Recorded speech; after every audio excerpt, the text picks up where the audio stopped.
If you're recovering from a breakup and you're trying to build self-worth, this is what you do.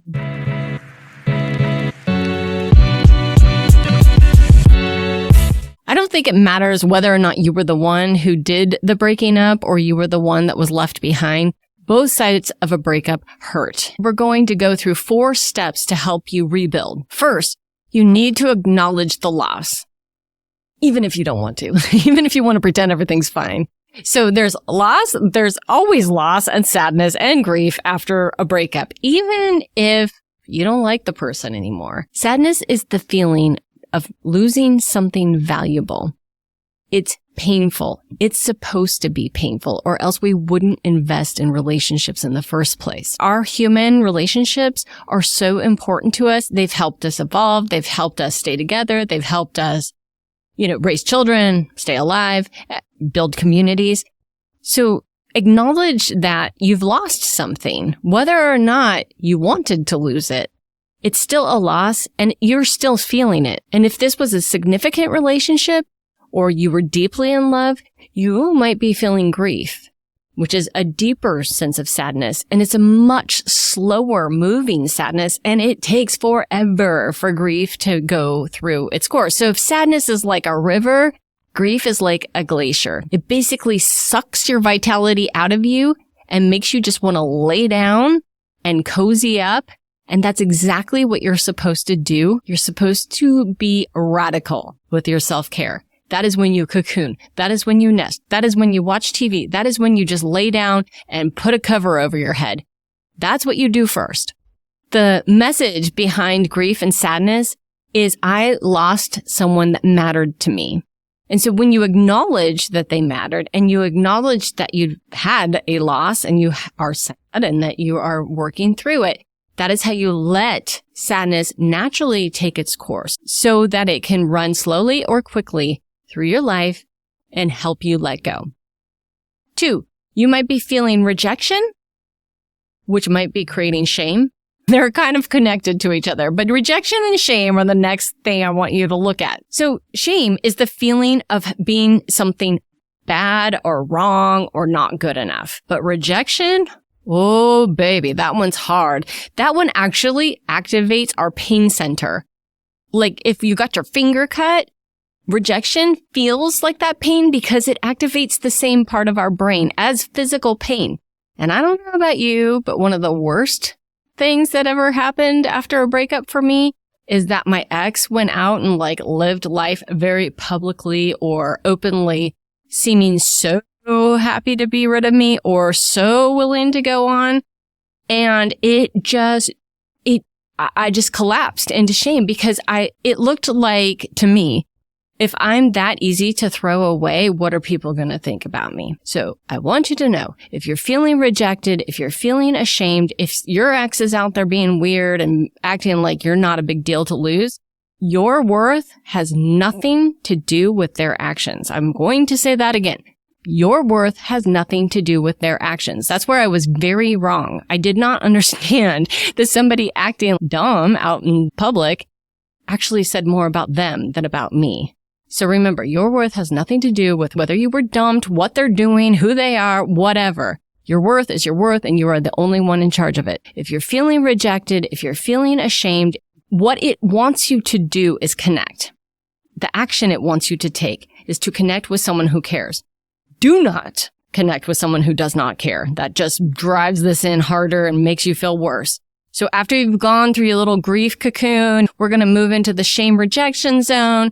And that's when you're going to reach out really carefully and find someone to connect with that is kind to you, who cares about you, and who will kind of keep you safe. And once again, the message for shame and rejection is your worth has nothing to do with what's happening. Now, the next feelings that you might be feeling, abandonment and or loneliness. So I want to talk about those. Both are triggered by feelings of disconnection and isolation. Abandonment feels or comes from a more helpless feeling, where loneliness is more about a loss of power or this powerless feeling. So if you think about abandonment is like a little kid who's been left behind and they're all alone in the universe, and that might be what you're kind of feeling like. Loneliness is more like a depression or a sense of powerlessness where all the energy's kind of been drained out of you and you don't want to leave the house or you feel like nobody wants to know you. So both want you to get stronger. Both of those painful feelings are there actually to like kick you in the butt, make you move forward. So if you put your hand over a flame and it hurts, right? You can't hold your hand above a flame for very long. You're going to want to pull your hand away. That is what a negative feeling is designed to do. It's designed to make you hurt so you pull away from that painful thing. Abandonment and loneliness are both supposed to hurt. And why? Because you're not supposed to be feeling helpless and you're not supposed to be feeling powerless.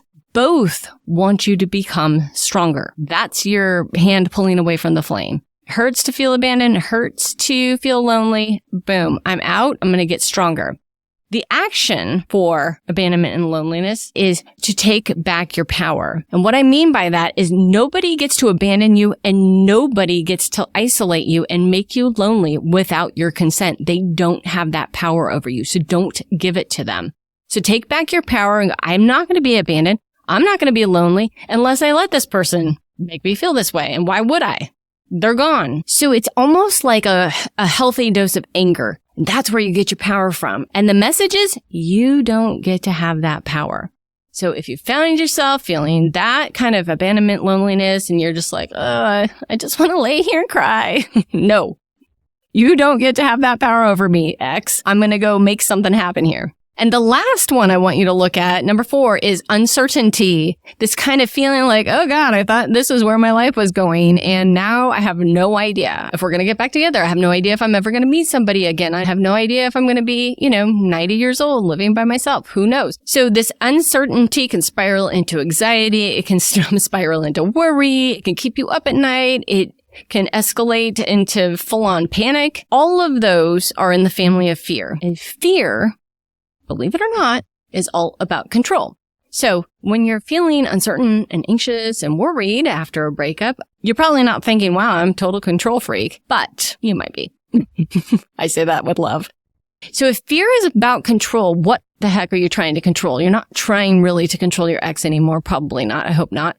What you're trying to control is the completely uncertain future. Oh man.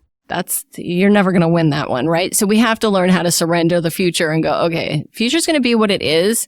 And if I'm just sitting here spinning out, that's doing nothing for me. It's not getting me closer. I can just sit and spin and totally flip myself out and not sleep and be a weirdo. So when you find yourself in those kind of fear situations, the worry, the anxiety, all of that kind of uncertain feeling, what you need to do is get clear on the threat. It's coming from fear. You're wanting to control something. You can't control something. What you can do is get clear on the threat. What am I really afraid of here? Get very clear about it, articulate it, and then figure out what action you can take, if any, to actually solve that problem. So if you're recovering from a breakup and you're trying to build self-worth, this is what you do. First, you acknowledge your loss, the sadness, and the grief. Don't skip this step even if you feel like it. The message is, I lost something that mattered. The action you take, massive radical self-care until the sadness naturally passes. Second, acknowledge rejection and shame. The message is, my worth has nothing to do with this. And the action is to find someone safe to connect with. Third, acknowledge a sense of abandonment or loneliness. The message is you've lost your sense of power and you feel helpless. So the action you need to take is to take your power back and remind yourself that your ex doesn't get to have power over your healing.